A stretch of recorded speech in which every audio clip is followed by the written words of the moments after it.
Hello साथियों, नमस्कार। आपका स्वागत है आपके अपने चैनल पर। और आज फिर से आपके लिए एक नया प्रैक्टिस सेट लेकर आए हैं आपकी आगामी परीक्षा के लिए। और इस प्रैक्टिस सेट में मोस्ट इम्पॉर्टेंट 45 प्रश्न हैं। जो पिछली परीक्षाएं हुई हैं उनसे भी प्रश्न रखे गए हैं इस प्रैक्टिस सेट में। तो पूरा प्रैक्टिस सेट आप देखने की कोशिश करिए। पहला प्रश्न है कि धीरे धीरे चल रहा है रेखांकित शब्द को पहचानेंगे। धीरे धीरे शब्द क्या है? क्रिया है, संज्ञा है, क्रिया विशेषण है या सर्वनाम है? तो देखिए, इसमें आप सी ऑप्शन राइट लगा देंगे, ये क्रिया विशेषण है।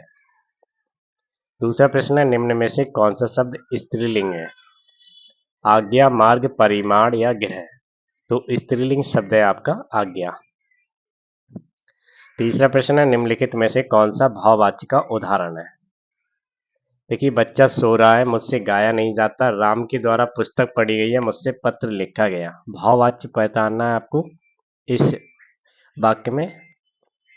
तो बी ऑप्शन आपका राइट हो जाएगा कि मुझसे गाया नहीं जाता, ये भाववाच्य का उदाहरण है। अगला प्रश्न है, निम्न में से कौन सा शब्द तत्सम नहीं है?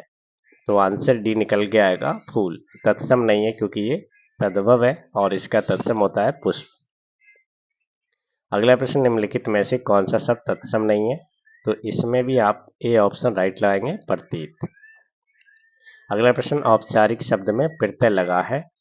आंसर सी राइट होगा, एक प्रत्यय। सातवां प्रश्न, सन्यासी का विलोम शब्द क्या होगा? तो सन्यासी शब्द का जो विलोम शब्द होता है वो होता है गृहस्थ। ठीक है, बाकी विरक्त जो है ये विलोम शब्द होगा अनुरुक्त का। अगला प्रश्न, निम्नलिखित में से कौन सा शब्द पक्षी का पर्यायवाची नहीं है?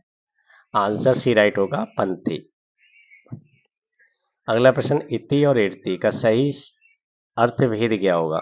आंसर बी राइट होगा, समाप्ति, विघ्न। अगला प्रश्न है, निम्नलिखित में से कौन सा अंतस्थ व्यंजन है? आंसर ए राइट होगा, ला। अगला प्रश्न है, भूकंप की निम्नलिखित में से कौन सी तरंगें सबसे ज्यादा विनाशक होती हैं? आंसर राइट होगा, बी, सतही तरंगें। अगला प्रश्न है, डैन्यूब नदी का उद्गम किस देश से है? हंगरी, जर्मनी, रोमानिया या ऑस्ट्रेलिया? आंसर राइट होगा, बी। देखिए, डैन्यूब नदी जर्मनी से निकलती है और यूरोप की दूसरी सबसे लंबी नदी है, जो जर्मनी के ब्लैक फॉरेस्ट से निकलती है और फिर 10 देशों से होकर काला सागर में मिल जाती है। भाई, सेशन को आप शेयर जरूर कर दीजिएगा। 13वां प्रश्न देखते हैं कि निम्नलिखित में से किस देश को भारत सबसे कम वस्तु का निर्यात करता है? आंसर आता है निकल के बी, आयरलैंड को सबसे कम वस्तुएं निर्यात करता है भारत। अगला प्रश्न, अंतर्राष्ट्रीय चावल अनुसंधान स्थित है नैरोबी, हैदराबाद, इथोपिया या मनीला? तो ये है आपका मनीला में। देखिए, फिलीपींस की राजधानी है मनीला।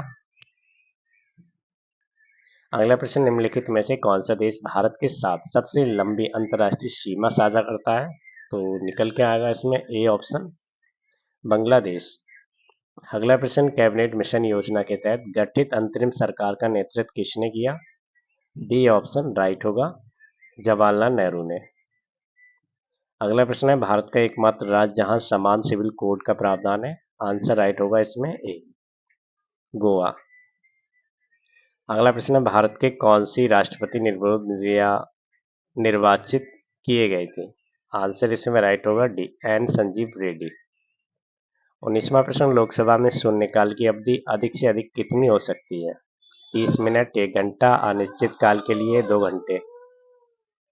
इसमें राइट आंसर होगा बी ऑप्शन, शून्यकाल शब्दावली का सर्वप्रथम प्रयोग प्रेस द्वारा किया गया था।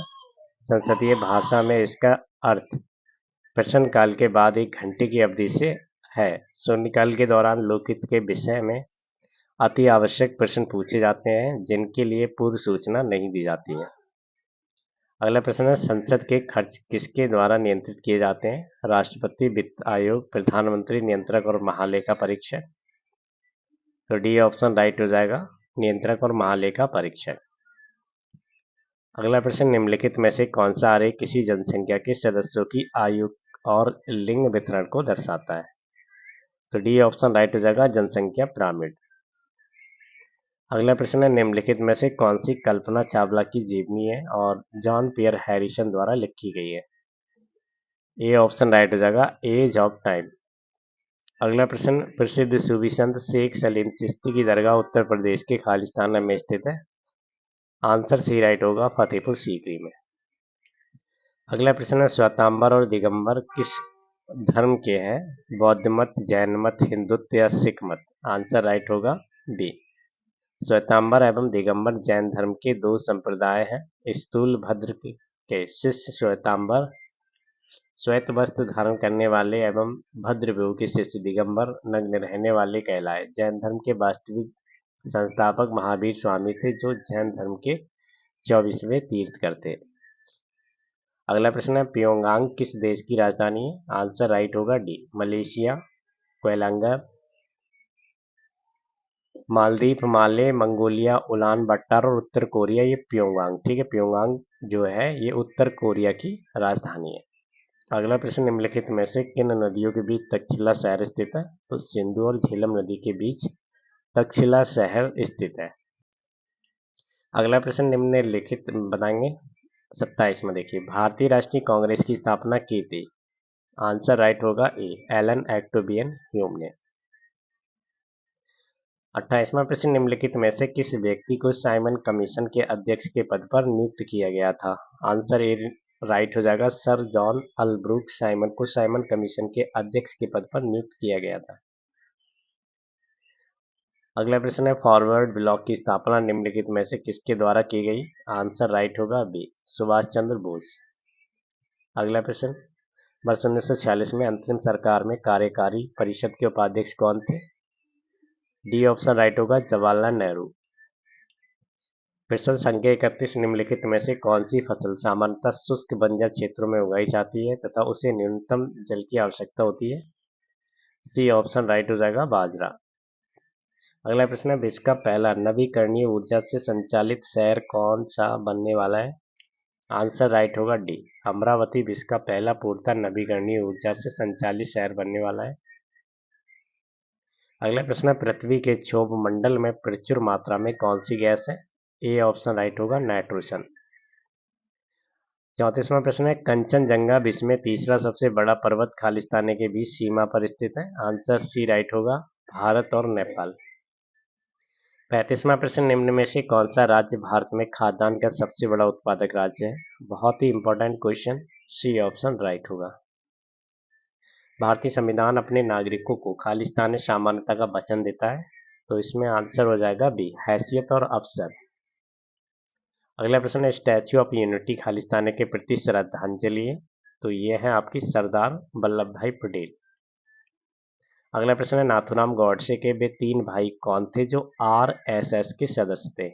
आंसर ए राइट होगा, दंतत्रय, गोविंद और गोपाल। अगला प्रश्न है, दुनिया के सबसे बड़े लवणीय रेगिस्तान में से एक भारत में कहाँ स्थित है?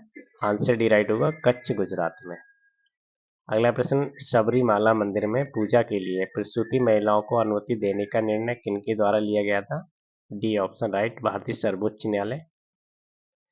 उस सबसे बड़े देश का नाम बताएंगे जिसकी सीमा में एक भी नदी नहीं बहती, very very important, answer B right हो जाएगा, सऊदी अरब। अगला प्रश्न है, खादर और बांगर निम्नलिखित में से किस प्रकार की मिट्टी है? तो ये आपकी जलोढ़ मिट्टी है। अगला प्रश्न, भक्ति आंदोलन का उत्तर भारत में लाने का श्रेय इनमें से किसको जाता है? सी ऑप्शन राइट, रामानंदाचार्य को। अगला प्रश्न है, भारत में राष्ट्रीय आय की गणना निम्नलिखित में से किसके द्वारा की जाती है? आंसर राइट होगा सी, राष्ट्रीय सांख्यिकी कार्यालय। अगला प्रश्न, जापान में होन्शु नामक द्वीप किसके लिए प्रसिद्ध है? आंसर सी राइट होगा, तेल। तो देखिए इस सेशन को यहीं पर फिनिश करेंगे और आपसे उम्मीद करते हैं सेशन आपको ज़रूर पसंद आया होगा। आगे के ऐसे ही लगातार सेशन देखने के लिए चैनल पर आप नए हैं तो सब्सक्राइब करके रखिएगा, शेयर करिएगा, लाइक करिएगा और मिलेंगे आगे के सेशन के साथ। तब तक के लिए गुड बाय, थैंक यू।